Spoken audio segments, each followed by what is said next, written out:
Merci de nous rejoindre sur Radio J et retour à l'actualité à présent avec l'invité de la rédaction au micro d'Eva Soto. Et ce matin, Eva, votre invité est Mario Stasi, c'est le président de la LICRA. Vous allez parler du plan du gouvernement de lutte contre l'antisémitisme, le racisme et les discriminations. Les actes antisémites représentent 63% des actes antireligieux en France, alors que les juifs représentent 1% de la population. Quant aux actes racistes, ils ont augmenté de 13% entre 2019 et 2021. Bref, le précédent plan de lutte contre les discriminations du gouvernement n'a pas donné les résultats escomptés. Et donc, il y en a un nouveau qui a été présenté par Elisabeth Borne, la Première ministre. Mario Stasi, bonjour. Bonjour Madame Soto. Vous êtes président de la LICRA. Merci d'avoir accepté l'invitation de Radio J. Alors, pour ce plan, il y a notamment des changements. Le plus important, celui qui semble le plus important, c'est au niveau pénal. Oui, c'est une mesure que la LICRA a portée. Il faut savoir que ce plan est le résultat d'une grande concertation avec les associations antiracistes, avec aussi les ministères concernés, et qu'il est, un tout petit bémol, il est la continuité obligatoire du premier plan. Moi, je ne dirais pas que le premier plan a échoué, je disais qu'il marquait une volonté politique très forte, et qu'en effet, il manquait, et on le retrouve dans ce deuxième plan, des mesures concrètes. Et parmi celles-ci, il y en a une que j'ai portée, en effet, à la tribune, j'allais dire, aux côtés de garde des Sceaux, qui est la possibilité pour la justice de délivrer un mandat d'arrêt à l'encontre d'un délinquant raciste multirécidiviste contre lequel il aurait été décerné une telle peine par la justice. Il faut savoir que jusqu'à présent, le délinquant raciste était considéré comme un délinquant d'exception, bénéficiant des protections de la loi dite de la liberté de la presse, 1881, et que par cette mesure, qui va s'inscrire dans le code de procédure pénale, on va en faire enfin un délinquant de droit commun. Par exemple, pour Alain Soral ou Dieudonné. Exactement. Pour Alain Soral ou Dieudonné, ils ne pourront plus se réfugier partout en Europe, Alain Soral en Suisse par exemple, sans se voir exécuter un mandat d'arrêt, sur le territoire français d'ailleurs, alors qu'auparavant, la Cour de cassation avait considéré qu'il n'était pas un délinquant de droit commun, mais un délinquant d'exception. On va vers la bonne direction, c'est-à-dire sortir les délits racistes et antisémites de la loi sur la presse qui protège les journalistes et non pas les délinquants multirécidivistes racistes, pour en faire ces derniers des délinquants de droit commun, avec les mêmes droits et obligations et devoirs que n'importe quel délinquant. Nous considérons que le mot tue et que la fracture du lien social est particulièrement grave lorsqu'un délinquant raciste s'exprime sur les réseaux sociaux ou ailleurs, en tout cas public. Ça veut donc dire que ça va sortir, entre guillemets, du droit de la presse, parce que c'est vrai que comme c'était dans le droit... N'allons pas si vite. Vous savez, le chemin est encore long, mais c'est un bon début.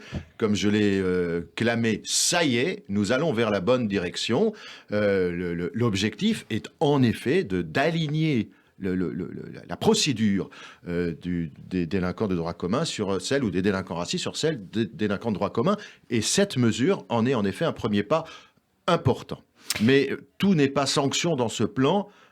C'est indispensable, mais heureusement, tout n'est pas sanction. Alors, il y a dans ce plan des rendez-vous d'étapes qui vont permettre d'évaluer à chaque fois le chemin parcouru. Comment ça va se passer, ces rendez-vous d'étapes, entre qui et pour évaluer quoi ? Alors, c'est une très très bonne question, Madame Soto, et c'est une très très bonne remarque, parce qu'en effet, ce qui est important dans ce plan et ce qu'on remarque, ce qu'on note, c'est qu'il y a un souci de mise à exécution. Au-delà de la volonté politique qui doit être unanime, et qui me semble l'être, puisque beaucoup de membres du gouvernement étaient présents lors du lancement, il y a l'exécution de ce plan. Il y a en effet des rendez-vous semestriels, ce qui est bien. D'abord, j'espère qu'on va s'y tenir, que les différents acteurs s'y rendront, notamment la DILCRA, qui accompagne le ministère. Mais lorsque je note que dans ces rendez-vous semestriels, la ministre souhaite, ou l'État souhaite accompagner des préfets, je remarque qu'il manque un acteur essentiel. Ce sont les élus locaux. Et si j'ai un petit bémol à apporter, c'est que je trouve que la participation des élus locaux, conseillers départementaux, maires, présidents d'agglomération et autres, me paraît peut-être être ou un oubli ou passer sous silence. On ne peut pas lutter efficacement sur tout le territoire si on n'implique pas les décideurs locaux au plus près des réalités sociales et sociétales. Donc, ces rendez-vous semestriels doivent être aussi des rendez-vous donnés aux élus locaux pour que les politiques soient mises en œuvre et que des initiatives soient prises. Ce plan est un cadre. Je considère que c'est un cadre, c'est l'exécution de ce plan qui nous fera conclure s'il s'agit d'un échec ou d'un succès. Et tous doivent y participer, et particulièrement les élus locaux, me semble-t-il.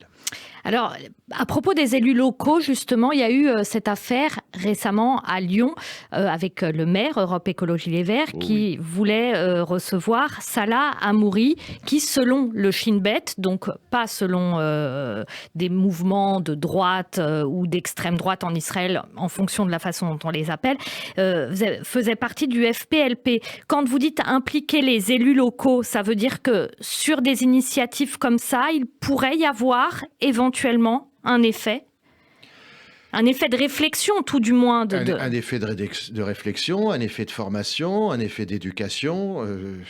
Vous évoquez une affaire qui a pris beaucoup du temps du président de l'ICRA. La semaine dernière, j'ai eu un entretien notamment de 45 minutes avec le maire pour lui dire combien c'était une provocation, que c'était à mon sens inadmissible et qu'il fallait surseoir et annuler. Ça n'a pas été évident. Au terme de la conversation, d'ailleurs, il n'était pas totalement convaincu malgré la franchise. Toute courtoisie républicaine gardée, mes franchises de mes propos, des communiqués de presse et autres. Nous avons plusieurs associations manifesté au vrai sens du terme notre opinion et notre désaccord.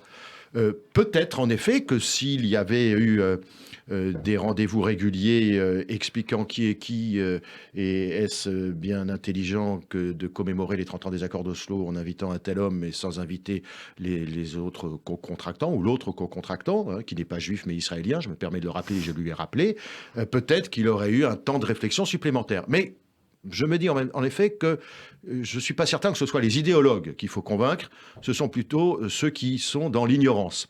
Et ce plan, je reviens à ce plan, conduit à tenter de combattre et de vaincre l'ignorance.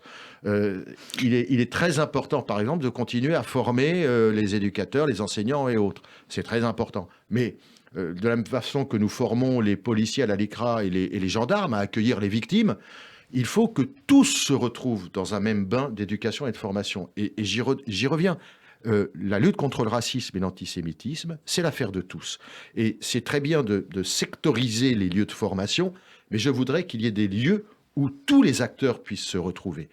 Et ne compartimentons pas trop les lieux de formation et d'éducation. Ne compartimentons pas trop les lieux de formation et d'éducation. Et est-ce qu'il faut compartimenter les luttes contre le racisme, l'antisémitisme et les discriminations? Est-ce que ça doit être compartimenté? Il faut une même force pérenne, têtue, politique. Une même force politique qui combat le tout avec des armes différenciées pour chaque mal. Il faut continuer à singulariser l'antisémitisme, du racisme. Et au sein du racisme, on ne combat pas de la même façon le racisme anti-musulman et le racisme anti-noir ou anti-asiatique. Tout n'est pas discrimination. Tout n'est pas haine. Il faut bien, et d'ailleurs, Madame le Premier ministre l'a noté, regarder les faits en face. Pour bien lutter, il faut bien nommer, et moi j'ai rajouté, chaque mal. On a une même volonté politique commune, et ce plan l'affirme, comme le précédent d'ailleurs. Mais continuons à utiliser les armes efficaces en singularisant chaque mal. Encore une fois, une de mes craintes, c'est qu'on considère que tout est haine, tout est discrimination. On englobe le tout dans un gloubi-boulga qui vise à ne pas singulariser chaque atteinte. Nous nous battons, par exemple, notamment auprès d'instances gouvernementales, nous, la LICRA, pour qu'on continue à singulariser l'antisémitisme du racisme. Ce n'est pas la même chose, ce n'est pas le même ressort. Vous dites nous battons, c'est-à-dire que d'après vous, il faut se battre pour ça? D'après moi, il faut être une vigie, il faut être en effet extrêmement vigilant. Vous savez, la LICRA, c'est une association qui agit dans les lycées, collèges, écoles primaires, écoles de police, écoles de gendarmerie, mais qui a un cap politique à garder, à tenir, qui est l'universalisme. Et l'universalisme, c'est donner à chacun la chance d'être un citoyen, avec les mêmes droits et les mêmes devoirs.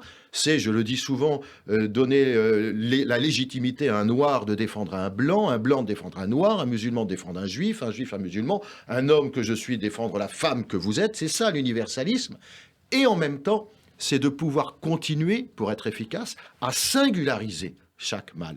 C'est une volonté politique. Et si on n'y prend pas garde, la facilité, c'est de dire que, d'ailleurs c'est ce qu'on lit sur les réseaux sociaux, dans ce grand mélange, dans ce grand confusionnisme, qui est parfois le fruit de l'idéologie, tout est haine, tout discrimination, tout est offense, tu n'as pas le droit, et on devient inefficace, puisqu'on ne singularise pas le mal que l'on veut combattre. Ce plan, il veille, et c'est une des satisfactions, c'est ce plan qui continue en effet en y ajoutant d'ailleurs l'antitsiganisme, vous avez vu, à singulariser chacune des atteintes. Et c'est très important. Vous dites on devient inefficace à cause de ce gloubi-boulga. Est-ce qu'on ne devient pas aussi inefficace, ou en tout cas, est-ce que les actes antisémites, racistes et les discriminations n'augmentent pas aussi en France parce qu'il y a une certaine parole qui s'est, il faut le dire, libérée ces derniers temps, notamment grâce aux réseaux sociaux, mais pas que.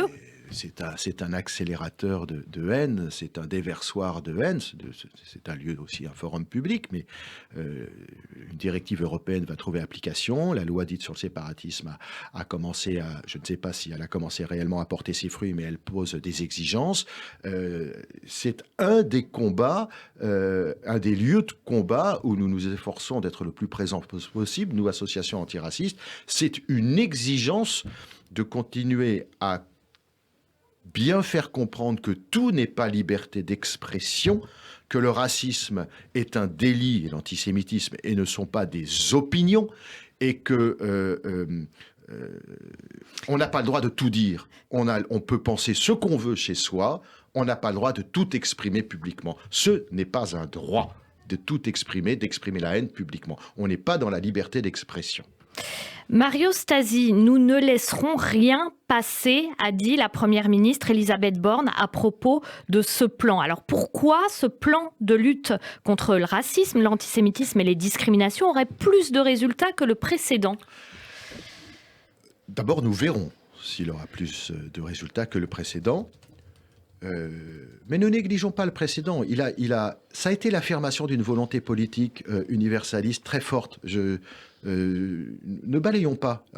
Quand le socle politique est posé, quand il est clairement affirmé, et l'ancien Premier ministre Édouard Philippe avait clairement affirmé ce socle politique, il permet à d'autres plans d'exécution d'exister. Ce deuxième plan, on verra, et je le crois, qu'il portera ses fruits si les rendez-vous semestriels sont tenus, si chacun des acteurs est impliqué et si les mesures sont en effet exécutées, notamment pas devoir de mémoire, je n'aime pas ce terme, mais ce travail de mémoire auprès des plus jeunes, impliquant tous les enseignants, les élus locaux, les associations et les pouvoirs publics.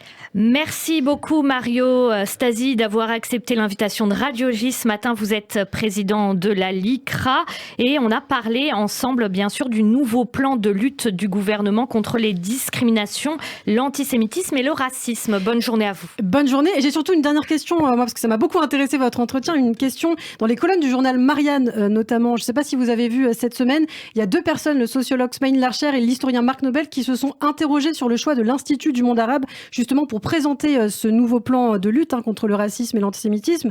Ces personnes dénoncent en fait qu'au sein de l'Institut du monde arabe, il y a des États arabes notamment qui ne respectent pas justement toutes ces problématiques. Qu'est-ce que vous avez à leur répondre ?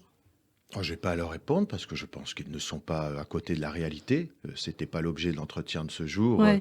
Mais je pense qu'ils ne sont pas à côté de la réalité. Ouais. Vous savez, il y a eu aussi au sein de l'Institut du monde arabe quelques ouvrages qui ont pu être mis en librairie et qui n'étaient pas la marque d'un universalisme projet politique vers lequel il nous faut tendre. Eh bien, c'est clair en tout cas. Merci beaucoup Mario Stasi, merci beaucoup Eva Soto. Eva qu'on retrouve dans 10 minutes sur Radio J.